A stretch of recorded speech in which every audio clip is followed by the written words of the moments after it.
Good morning everyone. This is class 8 mathematics. Linear equation of one variable based on ages. और जो पहला सवाल है, आज हम लोग बेस लेके चल रहे हैं एज को। Ram is half his father's age now. Ram जो है अपने फादर का आधे एज का अभी है। और 10 साल पहले क्या होगा? He was 1/3 His father's age that, उस समय वो 1/3 था। तो हम लोग एक काम करेंगे, अभी का एज लेट कर लेते हैं। Let the present age of Ram be x year old. तो बताइए उसके फादर का एज क्या हो जाएगा? Then the age of father be y नहीं, यहां पे है ना Ram is half his father's age now, यानी राम आधा है। राम अगर x ईयर है तो 2x ईयर होना चाहिए। क्या अगर राम हाफ है तो फादर उसका डबल हो जाएगा। राम अगर हाफ है तो फादर उसका डबल हो जाएगा, 2x हो जाएगा। क्लियर? तब कह पाएंगे ना हम लोग कि फादर का हाफ राम है। ये 2x है तो वो सिर्फ x है। क्लियर? ये पहले स्टेटमेंट से हम लोगों ने लेट किया है वैल्यू को। अब बनाएंगे सेकेंड इक्वेशन से। सेकेंड इक्वेशन क्या है? 10 years ago, 10 साल पहले। 10 साल पहले दोनों 10 साल कम होगा, राम भी और उसके पापा भी। ये भी 10 साल कम और ये भी 10 साल कम। 10 साल पहले तो दोनों में 10 ईयर हम लोग घटाएंगे। अब क्या बात है? ही वाज यानी राम वाज जो है 1/3 हिज फादर्स एज, यानी फादर का जो एज है उसमें 1/3 से मल्टीप्लाई करना होगा। राम का भी 10 घटा है, उसके फादर का भी 10 घटा है और 1/3 कर दिए, क्योंकि 10 साल पहले राम अपने फादर का 1/3 था। क्लियर? ये जो 3 नीचे है क्रॉस मल्टीप्लाई करने इधर आ जाएगा, 3x - 30। तो ये 2x इधर आ जाएगा माइनस में, 30 उधर चला जाएगा प्लस में, 3x - 2x यानी क्या आ जाएगा? 1x आ जाएगा और 30 से 10 गया तो 20, यानी अभी राम का एज कितना हो गया? 20 year. Hence the present age of Ram 20 year ना। तो स्टूडेंट्स बताइए उसके फादर का एज क्या हो जाएगा? उसके फादर का एज हम लेट किए 2x, तो 22 जा 40 ईयर। तो इस तरह आपको स्टेटमेंट में आंसर लास्ट में देना होगा। ठीक है? तो ये क्वेश्चन बड़ा ही सिंपल था, इसे लिखिए। Now students see the next question.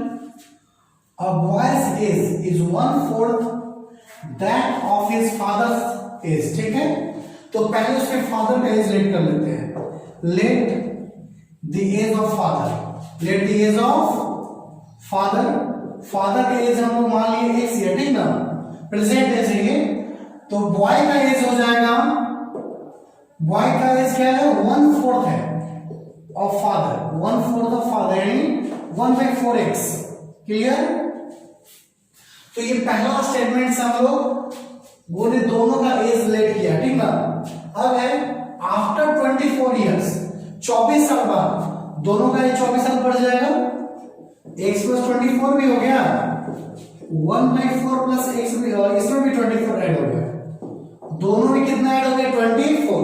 अब क्या कह रहा है? The boy will be half the age of his father, यानी फादर के एज का हाफ। ये जो फादर का एज था उसमें कितना से डिवाइड कर दिए? 2 से डिवाइड कर दिए। क्लियर? तो अब यहां पे क्रॉस मल्टीप्लाई करेंगे, उससे पहले यहां एलसीएम ले लेते हैं। x + 24/2, यहां पे एलसीएम 4 हो गया, 24 4 जा 96 हो जाएगा। 4 जब यहां आएगा तो 4x होगा और 4 जब 24 के पास आएगा तो 96। अब ये इधर से तो 4 आ गया दोनों के पास, अब किसकी बारी है? 2 की बारी है। 2 जब जाएगा तो 2x और 296 के पास जाएगा तो 192। अब आप यहां देख सकते हैं कि ये 4x है, ये 2x है। 4x माइनस 2x हो गया ना, 192 माइनस 96 घटाएंगे तो क्या आएगा? 2x आ जाएगा और यहां घटाने पे 96 और ये जो x है रुकेगा और 2 अदर साइड जाएगा 96/2 तो x का वैल्यू क्या आ गया? 48। तो स्टूडेंट्स इस तरह हम इक्वेशन तैयार करेंगे और फिर इसको सॉल्व करके x निकालेंगे। तो x है फादर का एज ना, तो hence age of father will be x year यानी 48 ईयर हो गया, ठीक ना। और सन का निकालना है जो बॉय है, तो 1/4 इंटू 48 हो जाएगा क्योंकि है ना 1/4x, तो 4 से इसको काटेंगे तो कितना आएगा? 12 ईयर, ठीक है। तो ये हो गया इसका आंसर। तो स्टूडेंट्स अब क्वेश्चन चेंज हो गया, अब हो गया based on perimeter. Perimeter triangle का भी होता है, क्वाड्रिलेटरल्स का भी होता है, पेंटागन भी होता है, हेक्सागन भी होता है। तो यहाँ पे जो अपने सामने है वो रेक्टेंगल है और rectangle has a perimeter of 96 centimetre. Its length is twice its breath. तो हम लोग जो लेट करेंगे इस सेकेंड स्टेटमेंट से लेट करने जा रहे हैं। लेट द ब्रेथ, दोनों में छोटा तो ब्रेथ होता है और कहा भी गया है कि लेंथ जो है ब्रेथ का ट्वाइस है। तो इसके बाद हम लेंथ निकालेंगे, यहाँ पे लेंथ को लेट करेंगे ट्वाइस यानी 2x हो गया। तो according to question perimeter given है यहाँ पे 96 सेंटीमीटर। तो students now you tell me perimeter का फॉर्मूला क्या होता है? तो आपको सही सही मालूम है पेरीमीटर का फॉर्मूला होता है 2 under bracket l plus b, clear. तो यहाँ पे 2 जो है अदर साइड चला जाएगा, l रुकेगा। l कितना है? ये चलिए अभी 2 को रुकिए, l के जगह पे 2x रखेंगे और b के जगह पे x रखेंगे और वैल्यू पुट हो गया। यहाँ पे लेंथ था 2x और ब्रेथ था x, ऐड करने पे 3x हो जाएगा ना, और 3x इंटू 2 कितना हो जाएगा?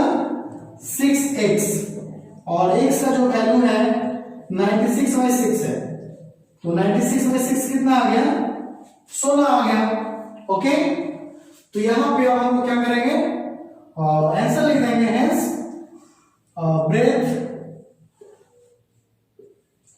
ब्रेथ जो है वो हो गया 16 सेंटीमीटर और लेंथ इसका डबल हो जाएगा।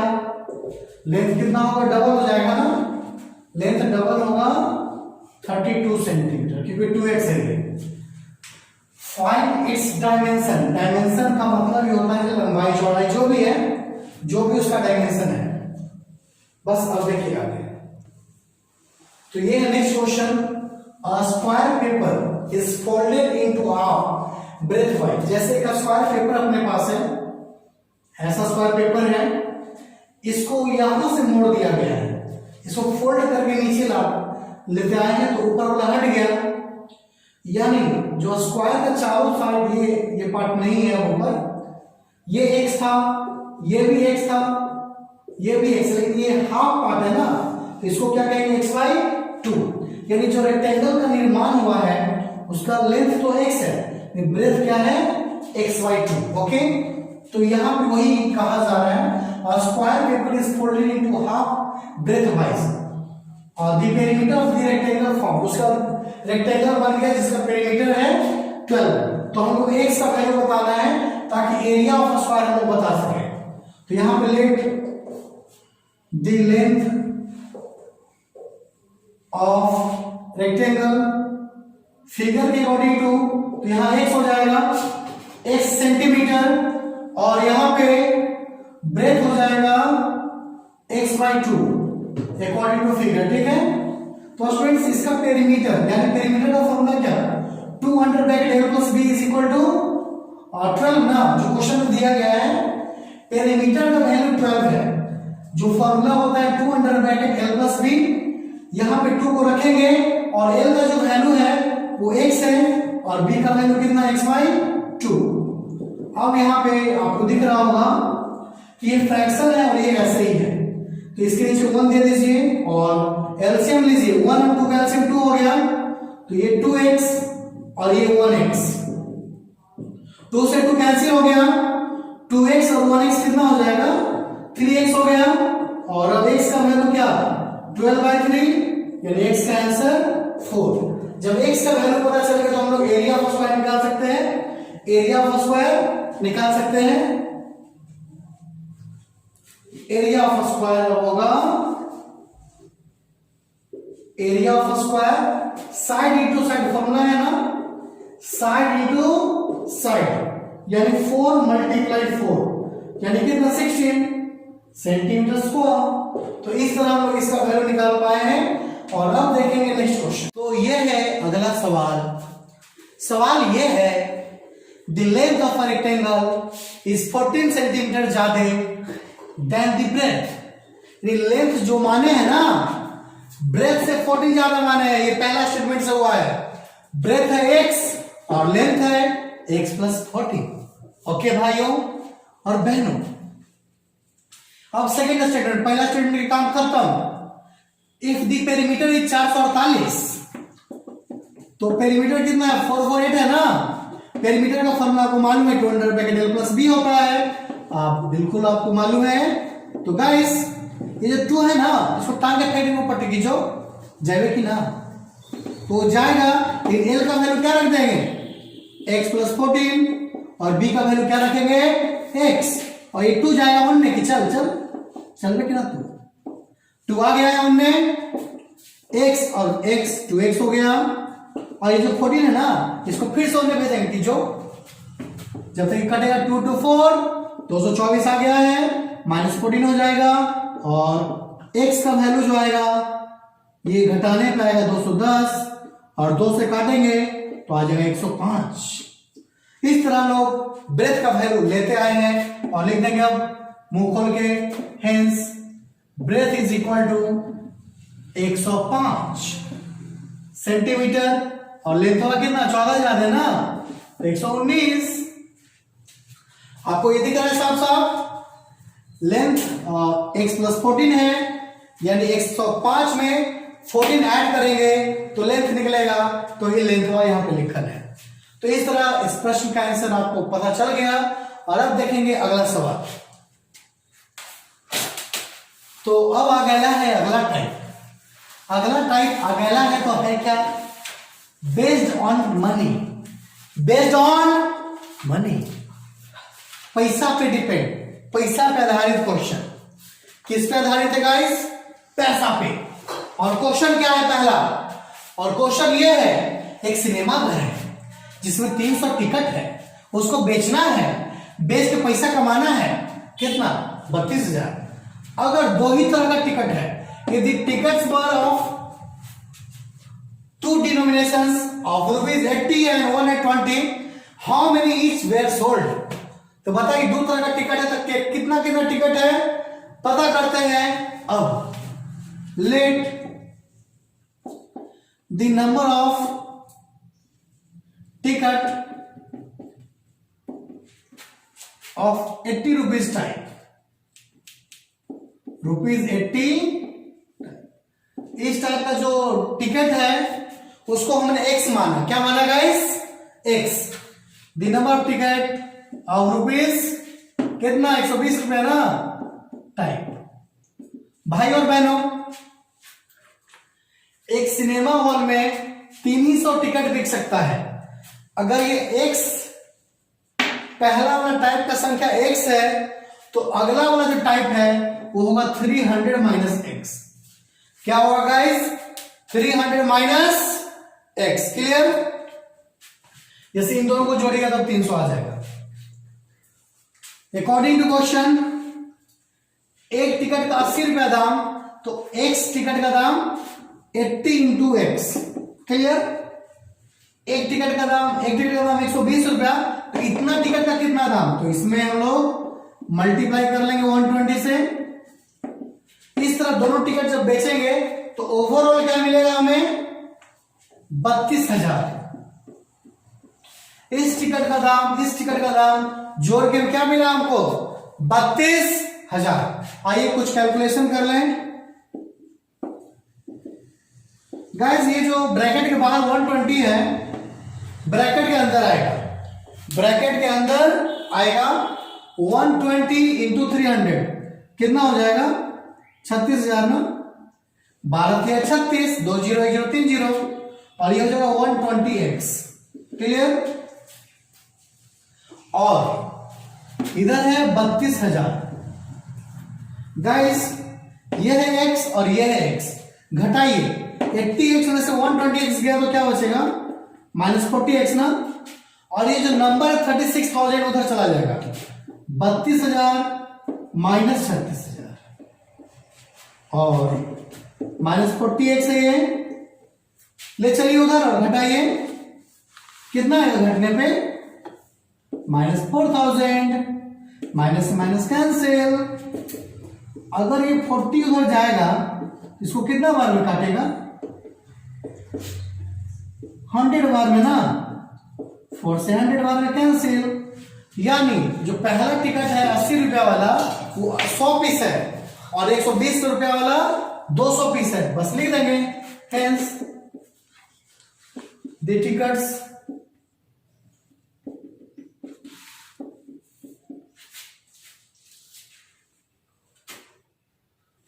hence the number of tickets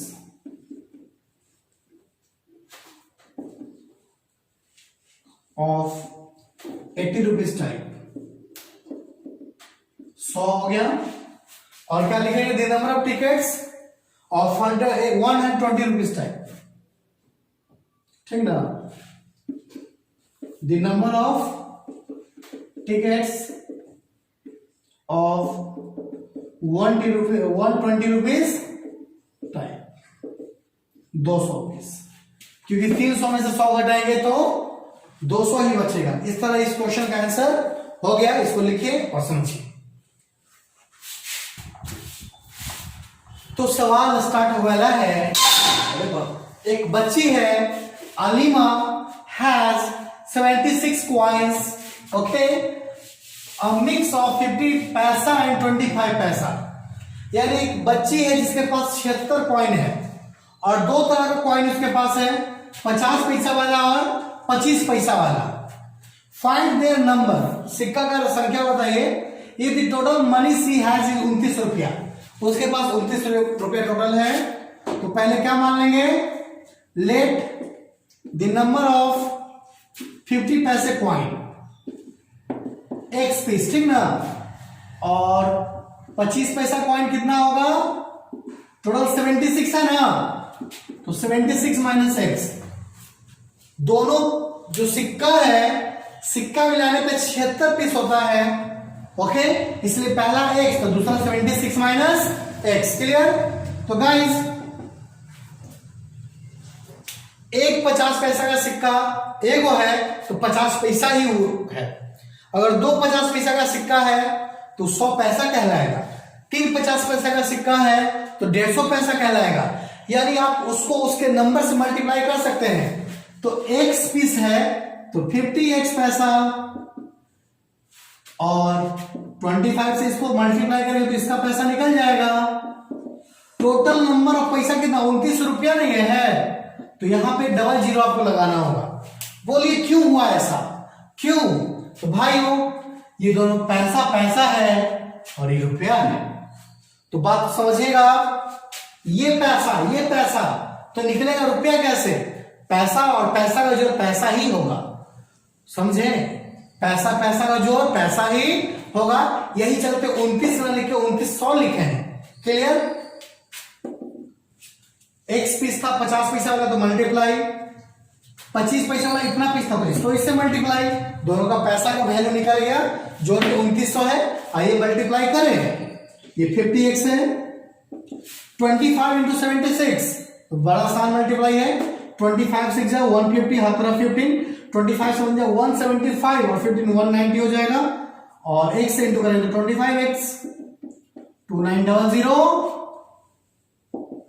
50x में से 25 घटाइए तो 25x बचेगा और ये उधर चला जाएगा 2900 माइनस 1900, घटाने पे पता चलेगा कि 1000 बच रहा है और ये 25 नीचे आ गया, 25 से काटेंगे तो कितना आएगा 40, तो x का वैल्यू 40 यानी 50 पैसा वाला सिक्का कितना वो है 40 पीस और 25 पैसा वाला सिक्का कितना पीस है तो 36 पीस।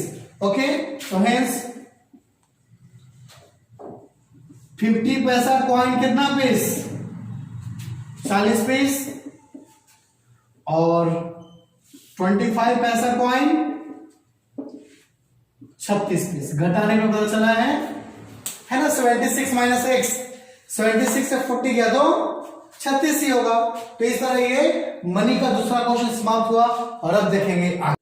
तो स्टूडेंट्स वी हैव अगला सवाल that is 33 number, that is 33। Question में कह रहा है एक स्टेशनरी का शॉप है जिसके पास 3 तरह का पेन है जेकर दाम है 10 रुपया 25 रुपया और 50 रुपया। 3 तरह का पेन, 10 रुपया वाला, फिर 25 रुपया वाला और फिर 50 रुपया वाला। There were twice as many 25 rupees pens as there were 10 rupees pens. इसका हिंदी मतलब यह है कि 10 रुपए वाला जितना भी पेन है 25 रुपए वाला उसका दुगना है, ठीक है। और फिर कहता है 50 रुपए वाला पेन एडिट आपको पहले 350 यानी 50 रुपए वाला पेन जो है उसका पूरा दाम 350 है। क्लियर? तो बताइए क्या वो पेन हो गया एक नंबर ऑफ 50 रुपी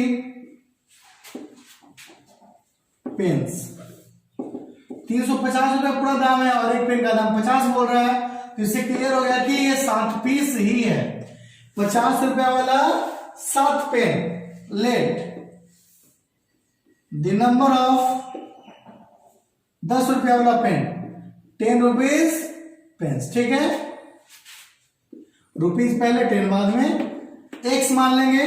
तो बताइए द नंबर ऑफ 25 रुपया वाला पेन क्या हो जाएगा 2x ना, क्योंकि सवाल यही कह रहा है कि देयर वेयर दुगना 25 रुपए वाला पेन है 10 रुपए वाला पेन के, 10 रुपए वाला पेन का दुगना है 25 रुपए वाला। Clear? According to question, according to question एक पेन का दाम 10 रुपए, तो 2 पेन का दाम 20, 3 पेन का 30। उसी तरह x पेन है तो 10x, उसी तरह 2x और गुना 25x तो 50x ना होगा। और 50 रुपए वाला पेनवा का दाम कितना है पूरा 350 इज इक्वल टू टोटल दाम 1550। 1550 10x 50x 60x हो गया। 350 उधर ले जाएंगे तो 1200 होगा घट के, और आपको दिख रहा 60 जाएगा और उसको 20 बार में 10 पाएगा। क्लियर? तो हो गया 10 रुपए वाला पेन 20 गो और 25 रुपए वाला पेन 40 गो। आंसर हेंस रुपीज 10 पेन्स कितना पीस 20 पीस। रुपीज 25 रुपए वाला पेन के वो